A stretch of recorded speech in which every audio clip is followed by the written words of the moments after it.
Good morning, everybody.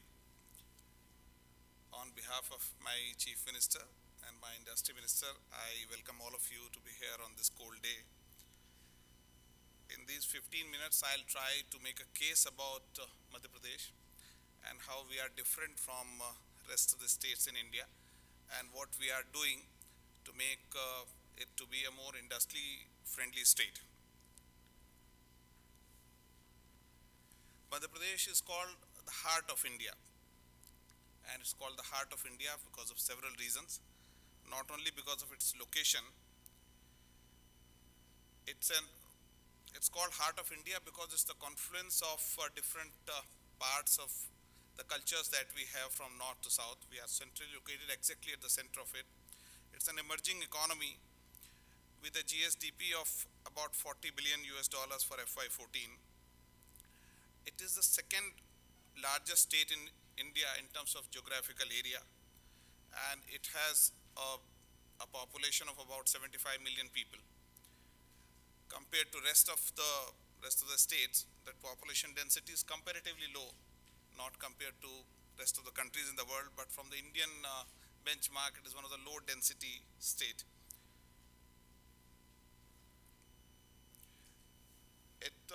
The connectivity of a state capital is pretty good. From the major metros in the country, just 1 to 2 hours by flight. We are connected, the two important cities of Madhya Pradesh being Indore and Bhopal. They are connected to all the major metros. We have this awareness that we are not at a coastal state, we are a landlocked state. So we have put up some inland container depots which are connected to most of the coastal ports in the country. 5 of these container depots work for that. We have an excellent rail connectivity, and 425 trains cross and transit through Madhya Pradesh on a daily basis. That's the kind of potential that we have. Every city in the state is very well connected by the rail network. We have an excellent national highway network of 5,000 kilometers. National highways are the highways which connects the length and breadth of the country, and because of a central location, they pass through the state. The state highway network of 10,000 kilometers, one of the best in the country. State highway network basically connects the capital to the district headquarters. We are organized in districts, so the capital is connected to these districts through the state highway network. And we have 20,000 kilometers of major district roads. They are the roads within the district which connects it to the major towns within those districts. We have rural roads and everything much beyond that also. So in a way, we are all our population centers are very well connected. We present an excellent quality of life. I understand that if a business has to set shop in Madhya Pradesh, it needs to have a quality of life for its employees. So we have everything that can be done in that. We have luxury resorts, spas and golf courses within the state. We have World Heritage Sites, Sanchis and Bhimbetkas. We have the best of wildlife sanctuaries, 7 of them. We are called the Tiger State of India. And we have Khajurahos and Bhimbetkas. Excellent tourist infrastructure we have within our state. We have the best of technical institutions, Indian Institutes of Management and Indian Institute of Technology, National Institute of Design, National Institute of Fashion Technology, Indian Institute of Forest Management, School of Planning and Architecture. Most of the national institutes have their presence within the state, which provides the best technical manpower that we can think of. We have excellent health infrastructure. We have All India Institute of Medical Science and many good private hospitals, including the famous Bombay Hospital located at Indore. It's called Bombay Hospital, but it's located at Indore. And we have excellent sports infrastructure. My Honorable Minister used to run this department before she took over industry, and she still runs it. She corrected me immediately. I knew it was coming. The priority may have shifted, but her love continues with the sports department, and she has done a hell lot of work in the sports area. So with this, where do we stand today? We have, for the last several years, shown a consistently strong economic growth. For the last 10 years, we have continuous double-digit growth in all sectors. Our agriculture growth is extremely high. It's kind of a record 20%. Industrial growth is 15%, and services are also growing at 16%. So the growth parameters of the state have been the best in the country. Some of the financials of the state, because this continues to be a concern whether whatever the state is promising, will it be able to deliver on those premises. So some of the financial parameters of the state I am trying to present before you. 18% is the average growth rate in tax revenue in last 5 years. That shows the buoyancy of the state. Our growth in the capital expenditure during last year has been 6 times. The capital expenditure basically goes for creating the infrastructure that we are having. Our borrowing costs, because at times the states have to borrow to fulfill the mandate given to them, but the interest payment burden has reduced from, it used to be 22% when Honorable Chief Minister took over. It has come down to only 7% now. That means we are not really over leveraged that way. And our outstanding debt is only 22%. We have an enactment in India called Fiscal Responsibility and Budget Management Act. It allows us 34% in terms of outstanding debt, but we are running at 22%. We have the borrowing capacity to pay for whatever capital expenditure we want to do. Most of our borrowing have gone into capital works. We are not paying salaries because of what we borrow in the market.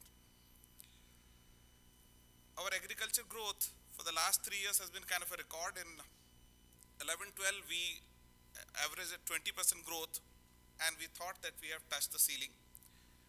Next year, we again equaled that. On a base of 20% growth, we again achieved a growth of 20%. And the last year, on these two huge bases, we grew at 24.99, almost 25%. And this has come because a lot of hard work has gone into agriculture sector. It continues to be the priority of the Honorable Chief Minister. He keeps saying that we have to make agriculture a profitable business. So everything that is required to be done is being done for the agriculture sector. In terms of the cost of funds, we allow them to borrow at 1%. The farmers are given credit at only 1%. We have done a lot of work in increasing the irrigation potential and irrigation coverage. We have ensured that all our tube wells are connected through separate dedicated feeders so that farmers can actually irrigate their fields. And we also have a support price concept to buy the produce out of the farmers. And this has resulted into massive agriculture growth in our state. Because of these parameters, now we are the largest producer of several of the commodities: soybean, pulses, oilseed, garlic. We are the largest producer in the country. We are second largest producer for citrus fruits, onions, peas, orange. And third largest we used to be in terms of wheat, tomato and everything. We are likely to take over Punjab very soon. I think we have already taken over Punjab this year if the data is correct. And just after UP, we are the second largest producer of.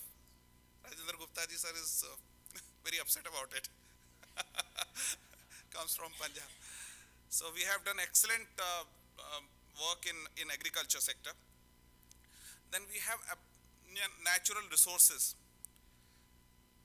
We are the only diamond producer in our country, and the famous Kohinoor diamond that we hear about was actually mined from a mine in Madhya Pradesh, came from one of the mines in Panna. We have huge coal reserves. Asia's thickest coal seam is in Madhya Pradesh. We have the largest open cast copper mine.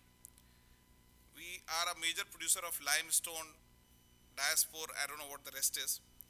We produce 14% of the cement that the country needs, and we produce manganese, dolomite, all kinds of, God has been very kind to us in terms of availability of the natural resources. So now with this, having a good quality of life, having done excellent work in agriculture, having natural resources, it's but natural for us that we have to transition to a manufacturing-led economy. From an agri-based economy, we have to move to industry-based economy, and that is what the Honorable Chief Minister has decided for the last 2 years, that we have to take the economy to a different level so that we can create more jobs for the 75 million people that we have in our state. How do we propose to do it? Saying is easier, but what we thought, that how do we go about changing our economy? So we thought of the key enablers, what the business would need and how can we respond to those challenges. These are 5 key enablers that we thought would be very important for us. We need to have skilled manpower. We need to have policies to support industry. We need to improve our ease of doing business, not where we are right now. We need to go further. We need to have good governance and safe environment for the business to thrive. And we also need to have the support infrastructure that the industry would need. These are the 5 enablers that we thought we need to provide for the industry to come and do business in Madhya Pradesh. What we have done to improve our infrastructure? We have been investing heavily into infrastructure. Some of the figures that I am showing for the powers, roads, drinking water, urban infrastructure, irrigation, 14542 million US dollars we have invested in last 5 years in improving the infrastructure in the state. So we have done everything that was required to be done to ensure that when the business comes to Madhya Pradesh, everything that is required for support infrastructure is available. And this is not a process which is a continuing process for us. If any industry wants to come and do business, we provide everything that is required to be done. They can set shop on the raw lands. So we need to connect those raw lands also, and we are developing industrial areas also where they can have the smaller size of land if they need. So we invested in terms of roads assets. Our favorite model has been public-private partnerships. This also creates a business opportunity in a way. Almost 5 billion worth of roads have been done on this PPP modality. And in fact, we were the first mover in the entire country for, converting our roads asset into viable public assets. Almost 35,000 kilometers of road have been done on this modality. And all kinds of financial structuring has been done. There are pure toll models, there are annuity-linked models, there are annuity plus toll models. Everything that we could do has been done for this. We have invested heavily into making the water available both to the agriculture and industrial sector. In every project that we do, certain percentage of water is reserved for industrial use. So nowhere in the state we feel a lack of water from the industry. Power has been our major success story. Madhya Pradesh used to be a power deficit state till a few years back, but now we happen to be one of the surplus state which is selling power to rest of the states all around us. 14,000 megawatt is our availability, though our demand is only about 10,000 megawatt.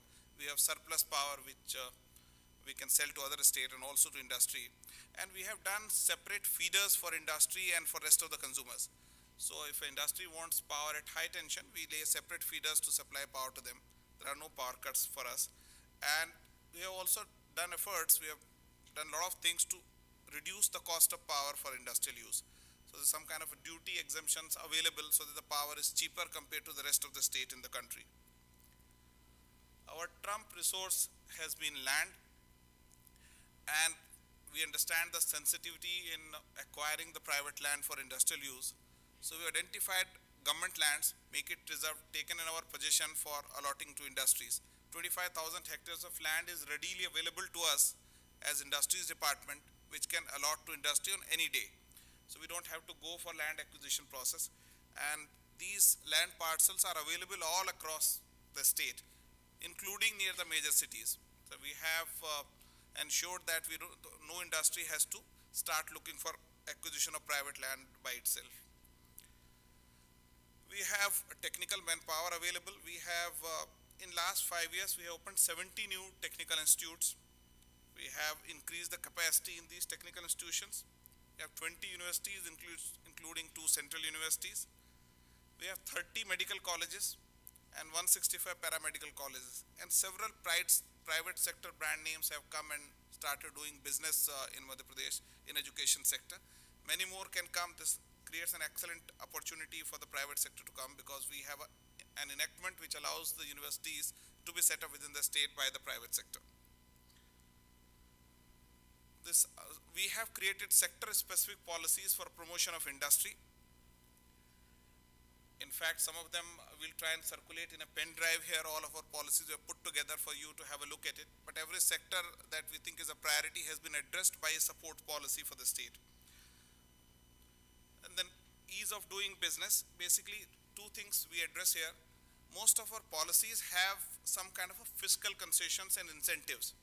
VAT and CST, these are two of the taxes that are levied in India. So most of the policies will have relaxation on VAT going from 5 years to 10 years to 75% to 100% of what you deposit, you can get as a reimbursement. There are exemption from entry tax again starting from 5 years to 10 years depending on what kind of business it is there. There are exemption from electricity duty, which is almost 15% of the tariff. So that's also exempted for several number of years. They are concession on the land. We don't only insist on market price of the land. There are up to 50% rebate on the land cost. In some cases, there are also interest subsidies because we understand that cost of borrowing in India can be pretty high. So for some industry, there are also interest subsidies. So these are the policies, and they are run through a single door system, as my chief minister keep telling me. It's no more a window system, it's just a single door system. So we administer these policies in a very efficient way that most of the concessions are available to industry without having any of the problems. The single door works at invest.mp.gov.in. It's a simple website which basically takes care of all needs of the business. We have done this recent change in terms of relationship managers for the large investment in the state. Me as Principal Secretary of Commerce Industries Department and my colleague Mr. Mishra sitting here, who is the Principal Secretary to the Chief Minister, are also relationship manager for some of the investors in the state. So that's the kind of priority that Honorable Chief Minister gives to this, that if somebody is planning to do business in India and having a problem, there would be a relationship manager from the state government who will sort out most of his issues with the other departments of the government.